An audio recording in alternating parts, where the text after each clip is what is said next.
All right, this is my project to replace the Fender subwoofer that's currently mounted into where the spare tire is supposed to be. That current Fender subwoofer is a very small one. I previously had tried to put some sound deadening all over the case. Improved a little bit, but I just wanted a little bit more bass out of it, so I searched on Google and found a few forum threads from VW Vortex about potentially getting a 12-inch sub shallow mounted and replacing it all while you don't have to add an amplifier. You could just use the existing Fender system that powers the Fender subwoofer, and with a 12-inch subwoofer it can sound a lot better. So I'm gonna test it.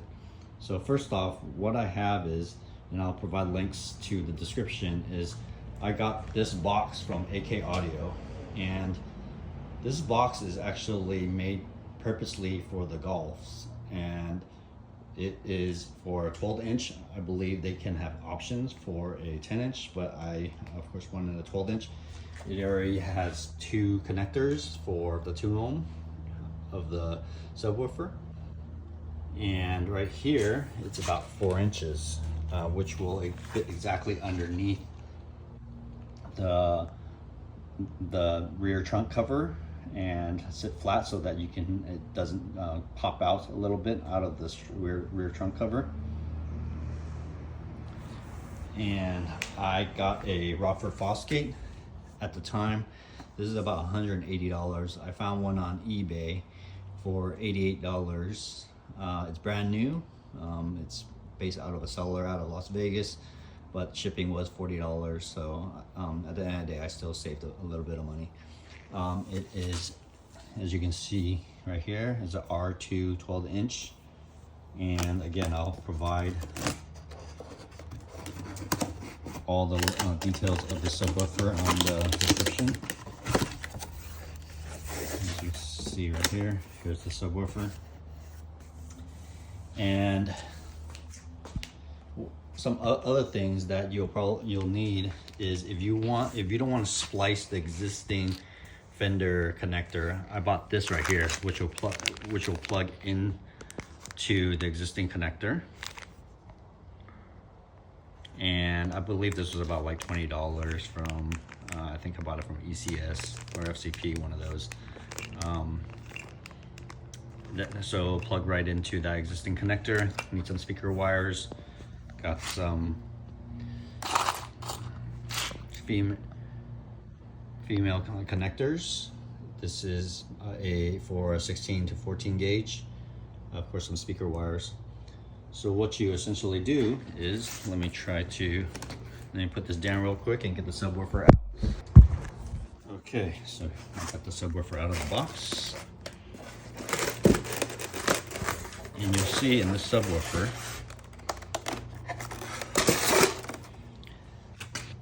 on each end there's a positive and negative, positive and negative. And on the Volkswagen existing harness to the Fender subwoofer, it has 4 wires going into the harness, a set of positive and negative, basically 2 sets of positive and negative. And so what I'm going to do here is, this positive and negative will run to one pair of positive and negative here, and the second one, positive and negative, will run to the second pair. So I've already went ahead and attached connectors to the speaker cables. So I'm going to run it, plug it into the plugs down here. Once I plug it in, then I will attach the other end with the wires exposed onto the connectors right here. My wire didn't have a good distinction for the negative, for the ground, or the negative, and so I made sure to wrap both ends with some black tape just to help me identify that they are negative. All right. Okay, now I've mounted the subwoofer, and again, I used the speaker wire underneath the subwoofer inside the box, connected the positive and negatives, from one pair to the positive and negative on the subwoofer, the second set, positive and negative to the second set right here. Of course, to mount the subwoofer onto the box, I first put the subwoofer into the hole, drilled some pilot holes all the way through, vacuumed it inside just to make sure it's clean, and then I used the screws to tighten it. Of course, you want to make sure it is completely tight and no leakage in air, because that'll just deteriorate the sound quality. And just to give you an idea of how thick it is once the subwoofer is mounted, you look right here. Do a little measurement. As you can see, the subwoofer box is about 4 inches. Sorry for the glare from the sun. And if you look at the top where the subwoofer is, it's about 5 inches. So I think a lot of people ended up having to mount or place the box with the subwoofer pointing downwards towards the bottom of the car. So we'll see. All right, the next step is to remove the fender system. All right, so the clip is pretty straightforward. You push down, pull it out. That's where my connector can go into, and I will have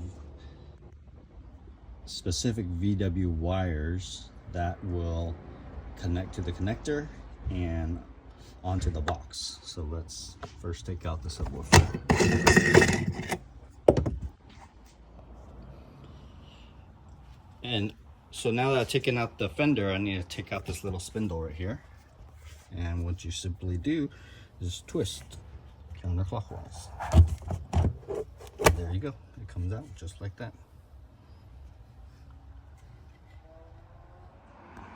Okay, I've managed to get it to fit. It's within the trunk. Some of these cargo dividers here that I haven't really been using, but I just want to keep them in the trunk in case I ever do use it. I have the roadside assistant kit that fits perfectly. I had to kind of give it a little push to get it to fit. As you can see, the box is a little bit off-centered to the left. That way it makes room for this to fit snug. This is pretty tight. It's gonna keep the box from sliding around. I have some license plate brackets, the old spindle, the DVDs, and a few other documentation. And then here is my flat tire kit that will fit here as well. I'll probably make it fit like this so that it doesn't slide around. And there's plenty of space for the connector.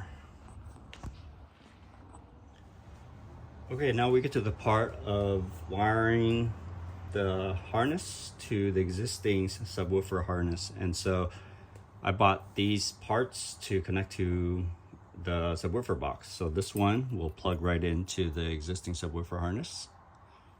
And these are, you'll need 2 of these because you can cut this in half and insert this end into this plug. After you pull this purple slider out, I'm going to plug it in here. It's going to snap in, and then what I'm going to do is cut these in half, and the other end goes into the subwoofer box. So let's go ahead and do that. All right, I connected all the wires to the connector, and as you can see, I slid the purple cover back on. So now the wires are snug, can't pull it out. And if you look at it from the purple cover side, the other side's all black. Right here, if you follow these 2 lines, I've put some black tape right here. This is to identify that these 2 wires are going to connect to the black connectors, while the 2 left ones are going to connect to the red connectors. All right, and just to show you from the existing harness standpoint, let me zoom in right here.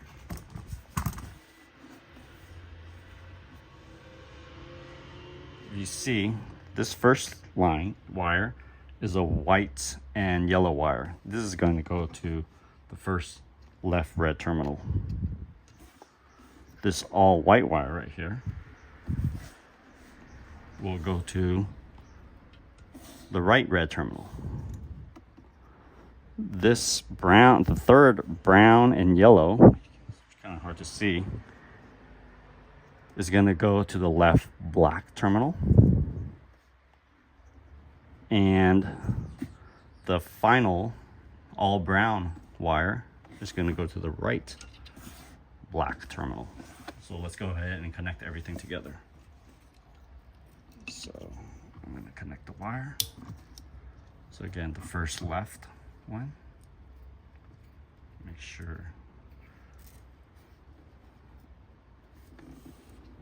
I can twirl the wires and open up the terminal, push it in. The second one right here, gonna go into the right red.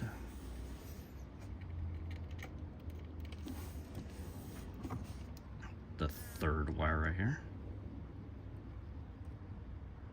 it's gonna go to the left black. Just make sure the wires are scrunched together.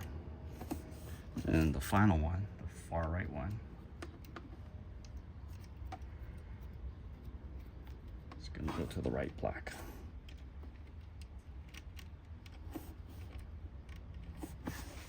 As you can see, the subwoofer box is actually with the speaker facing downwards. So now it's all connected. I can fire it up and see how it goes. So now with all my contents in the trunk, I'll show you if I put down the cover.